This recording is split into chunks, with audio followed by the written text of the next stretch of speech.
Hello everyone, स्वागत है आप सभी लोगों का इंडस्ट्रियल इंजीनियरिंग के इस नए वीडियो लेक्चर में। तो आज हम लोग क्या करेंगे, ऑब्जेक्टिव क्वेश्चंस की प्रैक्टिस करेंगे जो हमारे आने वाले एग्जाम्स हैं उनके लिए इम्पॉर्टेंट होंगे। तो चलिए शुरू करते हैं इस वीडियो लेक्चर में। अगर आप इस चैनल पर नए हैं तो चैनल को सब्सक्राइब करें। अगर आपको कोई डाउट हो, कुछ क्वेरी हो तो आप टेलीग्राम चैनल पे पोस्ट कर सकते हैं और कमेंट बॉक्स में भी लिख सकते हैं। चलिए शुरू करते हैं इस वीडियो लेक्चर को। पहला जो है कि वो इम्पॉर्टेंट क्वेश्चन है, अक्सर पूछा जाता है एग्जाम में, पहले पूछा गया है, माइक्रो मोशन स्टडी इज। तो माइक्रो मोशन स्टडी होता क्या है? तो मैं इसको बता दूं कि माइक्रो मोशन स्टडी क्या होता है। एक रिकॉर्डिंग टेक्निक होती है, रिकॉर्डिंग टेक्निक होती है। अब किसको रिकॉर्ड करता है ये वर्क, वर्क को रिकॉर्ड करता है, वर्क रिकॉर्ड करता है। तो ये माइक्रो मोशन स्टडी होता है। अब ऑप्शन में क्या क्या दिया गया, पहला ऑप्शन कह रहा है in large view of motion study. Option B कह रहा है analysis of one stage of motion study, minute and detailed motion study, sub division of an operation into therbligs and their analysis, motion study of small component up to micro seconds. तो अगर हम लोग option पे देखें तो option number ई जो है ये कह रहा है मोशन स्टडी। मोशन स्टडी को हम लोग क्या बोलते हैं, मेथड स्टडी बोलते हैं, मेथड स्टडी बोलते हैं। तो ऑप्शन नंबर ई कह रहा है motion study of small components up to micro seconds. तो माइक्रो मोशन का मतलब ये, माइक्रो मोशन क्या है? माइक्रो मोशन जो होता है वो रिकॉर्डिंग टेक्निक होती है, वर्क को मेजर करती है, वर्क मेथड को मेजर करती है। तो ये इसमें समय का ऑप्शन नहीं आएगा, समय को मेजर नहीं करता है। और ये आपका जो ऑप्शन है, ऑप्शन नहीं समय को बता रहा, माइक्रो सेकंड, तो ये गलत हो जाएगा। फिर उसके बाद ऑप्शन नंबर डी कह रहा है sub division of an operation into therbligs and their analysis. Option number D है। तो ये आपका ऑप्शन क्या हो जाएगा, ये मोशन स्टडी के अंदर आएगा। तो ये ऑप्शन आपका ऑप्शन राइट होगा। क्यों? जो मोशन स्टडी होता है, जो जो मोशन, जो माइक्रो मोशन होता है, ये क्या होता है, ये एक रिकॉर्डिंग टेक्निक होती है। जैसे कि मान लीजिए आप कोई काम कर रहे हैं, काम करने बच्चे, जैसे मान लीजिए कि आप क्या कर रहे हैं, कॉपी, अपने पेन से अपने कॉपी में लिख रहे हैं। तो आपके जो आपका जो हैंड का जो मूवमेंट होगा, उस हैंड के मूवमेंट को क्या करते हैं, अगर हम लोग रिकॉर्ड कर रहे हैं कि एक स्थान से, मतलब एक पॉइंट से दूसरे पॉइंट तक, मतलब एक लाइन से दूसरे लाइन तक में जाने पे, एक पेज से दूसरे पेज पे जाने पर आपको, आपका जो जो बॉडी का मूवमेंट है, स्पेशली आपका जो हैंड का जो मूवमेंट होता है, उसको हम लोग बोलते हैं माइक्रो मोशन बोलते हैं। राइट? तो अगर हम माइक्रो मोशन को डिफाइन करना चाहें तो माइक्रो मोशन क्या कर सकते हैं, micro motion is a set of technique intended to divide the human activities into a group of movement और micro motions called as therbligs. तो थर्बलिंग बेसिकली जो होता है, जो आपका थर्बलिंग होता है, थर्बलिंग का मतलब होता है, थर्बलिंग का जो micro motion, micro motion, micro motion का मतलब यह है कि आपके जो शरीर के जो पार्ट्स होते हैं, हैंड हो गया, आपके आईज हो गए, तो इन सब का जो मूवमेंट होता है, उनको उनको हमने क्या किया, उनके लिए कुछ सिंबल्स बना दिए। और तो उन सिंबल्स को हम लोग क्या बोलते हैं, थर्बलिंग्स बोलते हैं। राइट? तो आपका ऑप्शन कौन सा सही हो जाएगा? आपका ऑप्शन नंबर डी सही हो जाएगा। Minute and detailed motion study, समय की तो बात की ही नहीं जा सकती इसमें, तो ये भी गलत हो गया। Analysis of one stage of motion study, ये भी कुछ नहीं, ये भी ऑप्शन नहीं होगा। तो ऑप्शन नंबर कौन सही होगा? ऑप्शन नंबर डी आपका सही होगा। राइट? तो ये हो गया आपका माइक्रो मोशन स्टडी हो जाएगा। आगे बढ़ते हैं। उसके बाद कहा गया इन माइक्रो मोशन स्टडी थर्बलिंग्स, ये बार बार टर्म आ रहा है, थर्बलिंग्स, ये बहुत इंपॉर्टेंट टर्म है ये।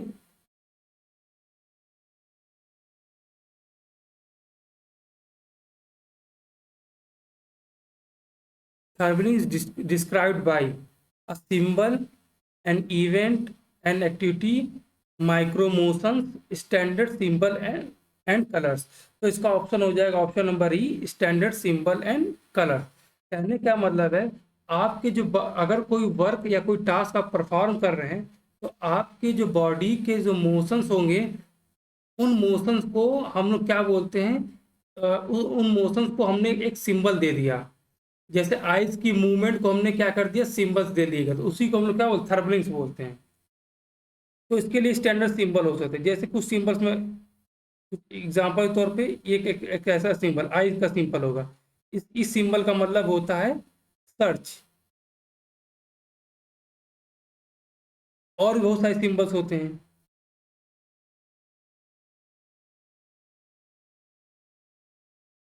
तो ये सारे सिंबल्स होते हैं जिनको हम लोग क्या बोलते हैं, थर्बलिंग्स बोलते हैं, थर्बलिंग। राइट। तो ऑप्शन नंबर कौन सा हो जाएगा 22 का, ई। उसके बाद आगे बढ़ते हैं। उसके बाद आपसे कहा जा रहा micro motion study involve following number of fundamental hand motions. तो माइक्रो मोशन जैसा हमको पता है कि माइक्रो मोशन क्या होता है, किसी भी जॉब को करने में, किसी भी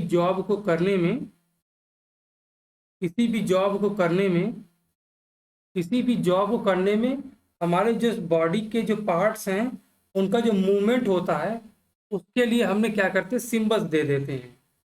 तो उसी को हम जो सिंबल्स देते हैं उनको हम लोग थर्बलिंग्स बोलते हैं, और जो मूवमेंट होती है उसको हम लोग माइक्रो मोशन बोलते हैं। तो उसके जो कितने स्टैंडर्ड सिंबल्स हैं, उसके 16 स्टैंडर्ड सिंबल्स हैं। तो ऑप्शन नंबर सी आपका सही हो जाएगा। आगे बढ़ते हैं। उसे कह रहा है माइक्रो मोशन स्टडी इज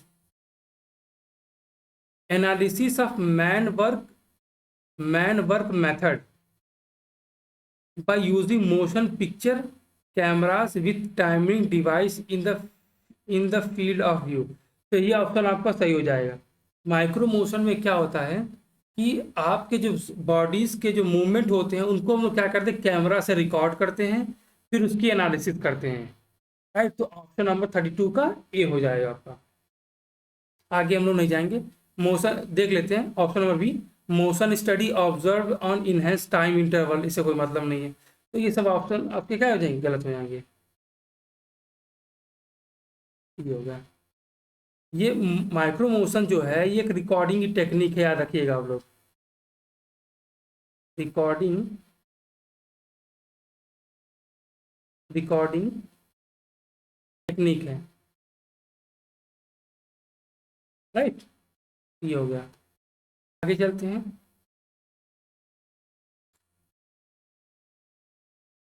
उसके बाद कह रहा है 33 का कह रहा है percent idle time for man and machine is found by work sampling, method study, ABC analysis, time study, work study. तो आपका ऑप्शन कौन सा हो जाएगा सही?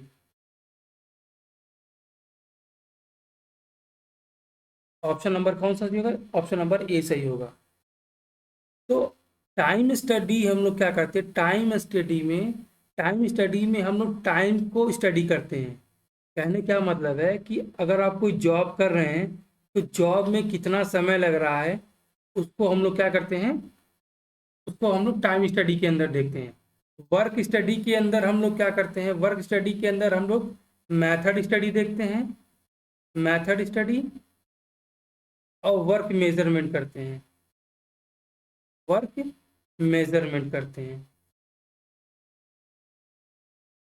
मेथड स्टडी का मतलब क्या होता है? मेथड स्टडी का मतलब ये होता है कि किसी भी जॉब को करने के लिए बेस्ट पॉसिबल सीक्वेंस आपका मेथड स्टडी होता है। और वर्क मेजरमेंट का मतलब होता है कि उस काम को करने में कितना समय लग रहा है, स्टैंडर्ड समय लग रहा है।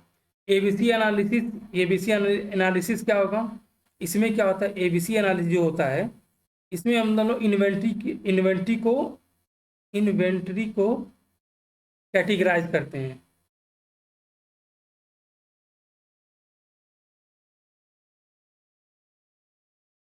मेथड स्टडी में मैंने बताया कि मेथड स्टडी के अंदर एक बेस्ट पॉसिबल मेथड को देखते हैं।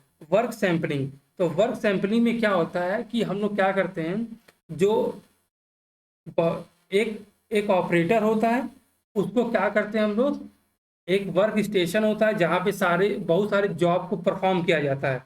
तो उस जॉब को बारी बारी से उससे करवाया जाता है, और उस पे कितना समय लग रहा है उस जॉब को परफॉर्म करने के लिए, तो वहाँ पे हम लोग क्या करते हैं, वर्क सैम्पलिंग करते हैं, राइट। आगे देखते हैं। T M U is T M U in method time measurement. जो आपका टाइम मेजरमेंट होता है उसमें टीएमयू का फुल फॉर्म क्या है पूछा गया। तो पहला है टाइम मोशन यूनिट, दूसरा time measurement unit, time movement unit, technique measurement unit and time method unit. तो ऑप्शन ऑप्शन कौन सा जाएगा, ऑप्शन नंबर बी हो जाएगा, टाइम मेजरमेंट यूनिट, राइट। उसके बाद क्या करा, टाइम स्टडी। टाइम स्टडी क्या करा, ऑप्शन नंबर ए, ये बहुत इंपॉर्टेंट है ये। टाइम स्टडी को क्या करें, the appraisal in terms of time of the value of the work involving human effort, या फिर machine setting time, time taken by workers to do a job, method of fixing time for workers, right, या फिर method of determining the personal requirement. तो इसमें option कौन सही हो जाएगा, ऑप्शन नंबर ए सही हो जाएगा, राइट। तो अप्रेजल का मतलब क्या होता है, अप्रेजल का मतलब होता है evaluation. Evaluation in terms of time मतलब समय का, समय का, of the value of the work involving human effort. तो कहने का मतलब टाइम स्टडी की हम लोग क्या करते हैं, इवाल्युएशन करते हैं इसका, समय का, जो वर्क कार्य करते हैं हम लोग, जो हमको ऑपरेशन परफॉर्म करते हैं, उसमें कितना समय लग रहा है वो हम लोग टाइम स्टडी के अंदर आते हैं। अप्रेजल की मीनिंग होती है इवाल्युएशन, मतलब पता लगाना। बात क्या है, उसका क्या है, break even point shows that sales revenue greater than total cost, sales revenue is total cost, sales revenue equal to total cost, variable cost fixed cost. तो आप लोगों ने पढ़ा होगा ब्रेक इवन पॉइंट पे, तो आपने देखा होगा यहाँ पर होता है नंबर ऑफ प्रोडक्ट होता था, और यहाँ पे क्या होगा आपका, शायद मनी होता था, पैसा। तो आप देखे होंगे एक कॉस्ट होती है फिक्स्ड कॉस्ट जो कभी बदलती नहीं है, एक होती है वेरिएबल कॉस्ट, और एक कॉस्ट होती है, मतलब, और यहाँ पर एक होता है सेल्स रिवेन्यू होता है। तो जो ग्रीन वाली इसको बोलेंगे सेल्स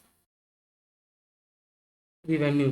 सेल्स रिवेन्यू का मतलब क्या है कि एक पर्टिकुलर प्रोडक्ट को बेचने में कितना पैसा आपको मिल रहा है, वो आपका, वो क्या हो जाएगा, सेल्स रिवेन्यू कहलाएगा, राइट। ये आपका क्या होगा, ये आपका वेरिएबल कॉस्ट होगा, right. Variable cost plus fixed cost होगा, और इसी को हम लोग क्या बोलते हैं, टोटल कॉस्ट बोलते हैं, टोटल कॉस्ट बोलते हैं। ये आपका फिक्स्ड कॉस्ट होता है, राइट।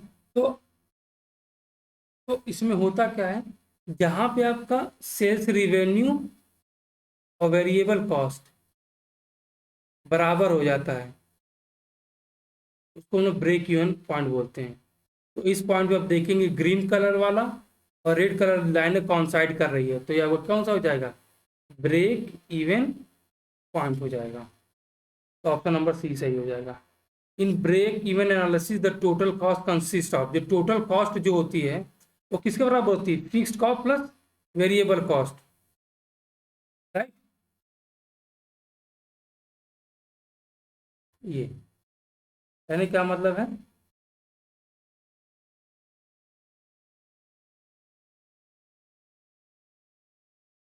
ये आपकी वेरिएबल कॉस्ट, ये आपकी वेरिएबल कॉस्ट, ये आपकी कौन सी कॉस्ट होती है, ये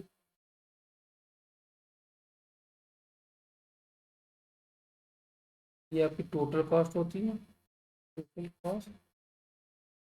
इसमें variable cost plus fixed cost आती है, राइट।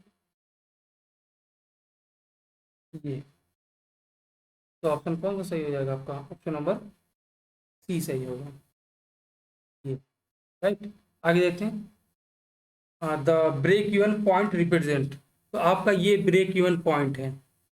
अब ये कह रहा है ब्रेक इवन पॉइंट रिप्रेजेंट क्या कह रहा है?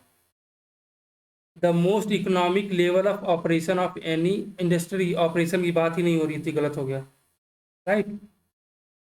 फिर उसके बाद the time when unit can be run without loss. Time की बात ही नहीं हो रही है। Time when industry will go undergo no loss, right. ये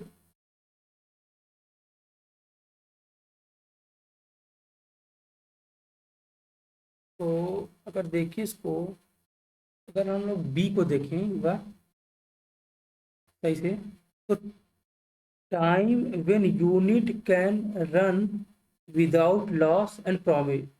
यूनिट का मतलब ये हो गया कि जो आपका जो प्रोडक्शन सिस्टम है, प्रोडक्शन सिस्टम, तो ये आपका ऑप्शन क्या हो जाएगा? ऑप्शन नंबर 7 का बी आपका सही हो जाएगा। कहने क्या मतलब है, एक ऐसा पॉइंट होता है जहां पर आप जित आपको कोई एक पर्टिकुलर प्रोडक्ट बनाने में आप जितना पैसा खर्च लगाते हैं और उसको बेचते हैं, तो जितना खर्च आपका होता है और जितना उसको बेचने से रिवेन्यू जनरेट होता है, तो वो क्या होता है, दोनों बराबर होते हैं, राइट। तो इस पॉइंट पे ना ही आपको प्रॉफिट होता है ना ही आपको लॉस होता है, तो 7 का क्या हो जाएगा? टी आंसर हो जाएगा, राइट। आगे देखते हैं। अब कह रहा है the allowed time for a job equals standard time plus, पहला क्या है? Policy allowance, interference allowance, process allowance, learning allowance and unforeseen allowance. तो आपका ऑप्शन क्या हो जाएगा? ये हो जाएगा ऑप्शन नंबर ए सही। देखिए होता क्या है, जब हम लोग मान लीजिए कि क्या होता है, जब लोग हम लोग टाइम स्टडी करते हैं, टाइम टाइम स्टडी या फिर वर्क मेजरमेंट करते हैं, तो होता क्या है, एक टर्म आता है, पहला टर्म आता है ऑब्जर्व टाइम आता है, और ऑब्जर्व टाइम। तो इसका क्या मतलब होता है, आप क्या करें, कोई एक आप एक क्लॉक ले लें, स्टॉप वॉच ले लें, स्टॉप वॉच ले लें, और उससे क्या करें, कोई पर्सन अगर किसी जॉब को कर रहा है तो उस जॉब को करने में कितना समय लगता है, तो उसको बोलते हैं ऑब्जर्व टाइम बोलते हैं, राइट। उसके बाद एक और टर्म आपको दिखने को मिलेगा, राइट। एक टर्म और क्या मिलेगा, पर एक और मिलेगा परफॉर्मेंस, परफॉर्मेंस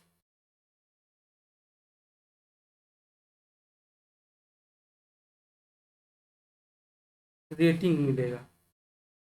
तो परफॉर्मेंस रेटिंग का जो मतलब होता है, कहने का इसका ये इसलिए टर्म में आता है कि जैसे मान लीजिए किसी भी एक पर्टिकुलर जॉब को अगर डिफरेंट पर्सन्स को दिया जाए तो डिफरेंट समय लगाते हैं, राइट। तो ये तो आपको सबको पता है। तो होता क्या है कि मान लेते हैं हम लोग एक एवरेज टाइम जो होता है, एक एवरेज टाइम भी होगा करने का। उस एवरेज टाइम में हो सकता है कुछ लोग ज़्यादा करें और कुछ लोग कम काम करें, मतलब समय लगाएं। तो उसके लिए हम लोग क्या करते हैं, परफॉर्मेंस रेटिंग का टर्म लेके आते हैं, जिससे होता क्या है, जितना भी अगर उसको हम लोग ऑब्जर्व टाइम में मल्टीप्लाई कर दें, तो इससे हमें पता चल जाएगा कि एक एवरेज पर्सन जो इसके पास स्किल्ड है, वो कितने समय में उस काम को करेगा, राइट। उसके बाद तीसरा टर्म आता है अलाउंस। क्या होता है? अलाउंस क्या होता है?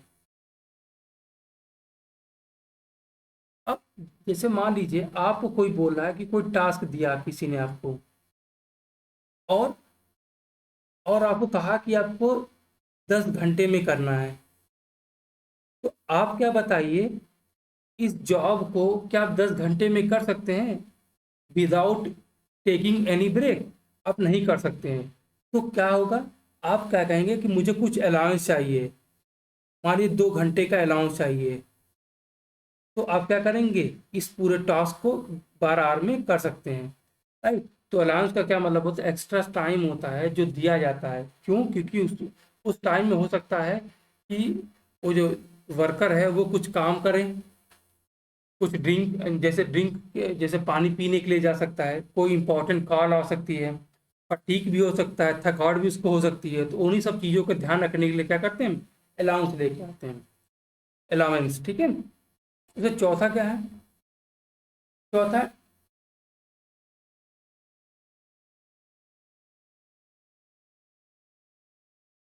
नॉर्मल टाइम आता है, नॉर्मल टाइम आता है। ये होता क्या, ऑब्जर्व टाइम होता, observe observe observe time into performance factor, right? ये होगा। पांचवा आता है स्टैंडर्ड टाइम। ये होता क्या, नॉर्मल टाइम प्लस अलाउंसेस, जो अलाउंस मिल रहा है, राइट? तो ये होता है। तो आप जब टाइम स्टडी करेंगे या फिर वर्क मेजर करेंगे, तो बेसिकली टाइम स्टडी वर्क या वर्क मेजरमेंट का मतलब यही होता है कि हम लोग क्या करते हैं, स्टैंडर्ड टाइम को निकालते हैं, राइट? तो ये कुछ जो, तो उसके लिए सबसे पहले वो क्या करना पड़ेगा, सबसे पहला स्टेप जो होगा इसमें आप ऑब्जर्व टाइम को निकालेंगे। ऑब्जर्व टाइम निकालने के बाद आप क्या करेंगे, नॉर्मल टाइम निकालेंगे। उसके बाद क्या करेंगे, स्टैंडर्ड टाइम निकालेंगे। स्टैंडर्ड टाइम का मतलब ये होता है एक उस पर्टिकुलर मेथड से किसी जॉब को करने में कितना समय लग रहा है, वो आपका स्टैंडर्ड टाइम हो जाएगा, राइट? ये हो जाएगा।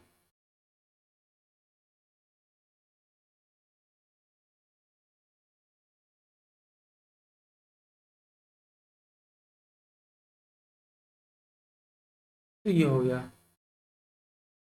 राइट? तो the allowed time for a job equals to standard time plus policy allowance, right? ये कुछ नहीं होता ये सब, ये आपको पॉलिसी अलायंस का मतलब क्या होता है कि कंपनी अगर आपको जॉब में रख रहा है, तो हो सकता है कि वो कुछ अलायंसेस आपको देता है जो कंपनी की तरफ से होती हैं। कुल मिला के आप समझिए कि कि आपको जॉब किसी काम को करने में कितना एक्स्ट्रा समय जो दे रही है वो कंपनी का अलायंस होता है, राइट? अब उसके बाद क्या कर रहे हैं, micro motion study involve following number of fundamental hand motion. तो इसका ऑप्शन हो जाएगा सी, 16। माइक्रो मोशन स्टडी आप देख रहे हैं फिर से आ गया, तो माइक्रो मोशन स्टडी जो है आपके लिए बहुत ही इंपॉर्टेंट है एग्जाम पॉइंट ऑफ व्यू से, राइट? उसके बाद आपसे पूछा गया है, उसके बाद आपसे पूछा गया है the standard time for a job. तो किसी जॉब के लिए स्टैंडर्ड टाइम क्या होता है, टोटल वर्क कंटेंट होता है, basic time plus relaxation time होता है, total work content plus basic time होता है, फिर टोटल वर्क कंटेंट पर डिले कंटिजेंसी अलाउंस होता है, या फिर total work content plus relaxation time होता है। तो इसका ऑप्शन नंबर हो जाएगा डी, राइट? आपका ऑप्शन नंबर हो जाएगा ऑप्शन नंबर डी। ये इसीलिए होगा, एक टर्म आ रहा total work content. Total work content का मतलब क्या होता है, इसको चलिए समझते हैं जरा।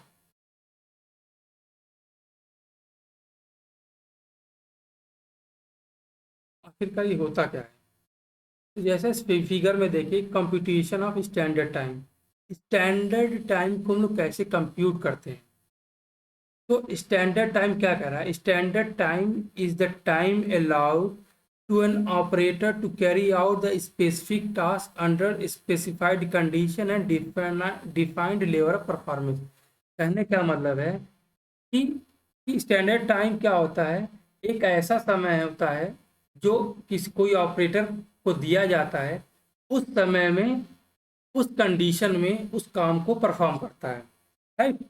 तो अब देखिए क्या है, आपसे पूछा गया है स्टैंडर्ड टाइम क्या होता है, तो आप स्टैंडर्ड टाइम को देखिए, ये आपका स्टैंडर्ड टाइम चल रहा है। तो स्टैंडर्ड टाइम किसके बराबर हो गया, ये आपका वर्क कंटेंट है प्लस ये लाइन, और ये किसको रिप्रेजेंट कर रहा है, ये वो क्या बता रहा है, ये कंटेंजेंसी अलाउंस को बता रहा है, राइट। तो रिलैक्सेशन अलाउंस है नहीं इसमें। तो आपका जो स्टैंडर्ड टाइम है, work content plus contingency allowance के बराबर हो गया। तो अलाउंस का मतलब यही है कि आप रेगुलर वर्क नहीं कर सकते हैं, आप रेगुलर वर्क नहीं कर सकते हैं, तो उस तो आपको क्या करना, कुछ रेस्ट लेना पड़ेगा, तो वो रेस्ट ही आपका क्या हो जाएगा, अलाउंस कराता है। और स्टैंडर्ड टाइम क्या होता है, जो वर्क कंटेंट होता है, वर्क कंटेंट होता है, उसमें हम लोग अलाउंस को जोड़ देंगे तो हमारा स्टैंडर्ड टाइम हो जाएगा, ये है इसकी मीनिंग, राइट।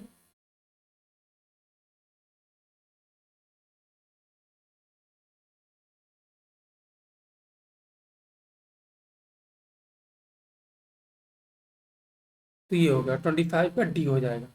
तो वर्क कंटेंट का, तो आपका स्टैंडर्ड टाइम क्या होगा, total work content plus delay contingency allowance, right.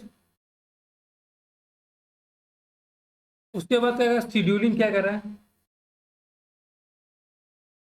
Right. तो शेड्यूलिंग क्या होता है, शेड्यूलिंग का मतलब क्या होता है, जैसे मान लीजिए आपको अगर टाइम स्टडी के द्वारा आपको पता चल गया है कि मुझे ये टास्क करने में इतना समय लगेगा, या फिर एक पर्टिकुलर पीस को बनाने में आपका समय समय लग कितना लगेगा आपने निकाल लिया, तो आप क्या करेंगे, तो आपके पास अगर कोई ऑर्डर आएगा, मान लीजिए 1000 प्रोडक्ट्स का ऑर्डर आया आपको, 1000 प्रोडक्ट्स का ऑर्डर आया, और आपको पता है कि यूनिट प्रोडक्ट में कितना समय लग रहा है, मान लीजिए 10 आवर्स लग रहे हैं, तो आपको पता चल जाएगा ना कि 1000 यूनिट में कितना समय लगेगा, भाई 100 आवर लगेगा। जब आपको पता चल गया कि आपको 100 आवर लग गया, तो आप क्या करेंगे, शेड्यूलिंग क्या करेंगे, अच्छी तरीके से कर सकते हैं। तो शेड्यूलिंग का क्या मतलब, when work should start and how much work should be completed during a certain period, right. तो इसका क्या मतलब है कि शेड्यूलिंग का मतलब यही हो कि वेन मतलब कि कोई वर्क हो रहा है, उसको कब हम लोग स्टार्ट करें, राइट।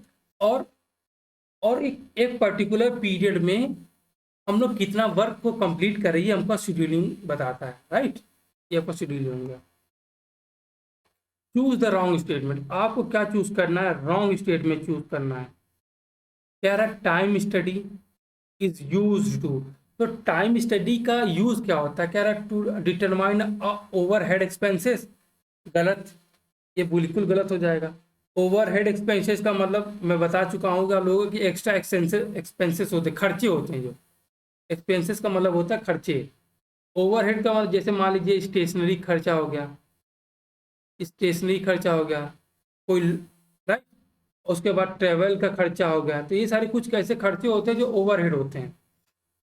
तो आपका ऑप्शन क्या हो जाएगा, तो ऑप्शन नंबर ए आपका सही हो जाएगा, क्योंकि आपको ही पूछा गया, राइट।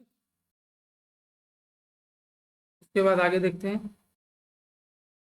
ये एक क्वेश्चन है आपको होमवर्क के लिए है, आप इसको करिएगा, और कोई दिक्कत अगर आ रही है तो मुझे बताइएगा, कमेंट सेक्शन में इसका आंसर लिखिएगा। तो ये आपके कुछ क्वेश्चंस हो गए, राइट। तो मिलते हैं अगले वीडियो में, तब तक के लिए धन्यवाद।